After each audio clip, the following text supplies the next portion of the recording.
এই ছেলেটার একটা আজব সুপার পাওয়ার আছে। সে নিজের শরীরের যেকোনো অংশ ইচ্ছেমতো বড় করতে পারে। হঠাৎ করেই তার মুখটা ১০ গুণ হয়ে গেল। দেখে মনে হলো যেন পানিতে ফুলে উঠেছে। বিচারকরা হতভম্ব। সঙ্গে সঙ্গে ভর্তি নিয়ে নিল তাকে।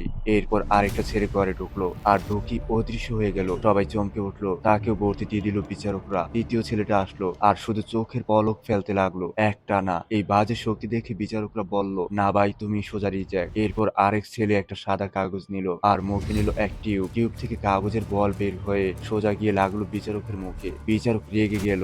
সঙ্গে সঙ্গে ছেলেটাকে বাদ দিয়ে দিল। এবার ঘরে ঢুকলো একটা ছোট মেয়ে। সে সুন্দর করে গান গাইতে শুরু করলো। বিচারক বলল, গান, এটা আবার কেমন সুপার পাওয়ার? মেয়েটা রেগে গিয়ে এমন করে বিচারকের টেবিল ছুঁড়ে ফেললো যেন ওটা একটা হালকা চেয়ার। এই শক্তি দেখে ওকেও সঙ্গে সঙ্গে ভর্তি করে নিল।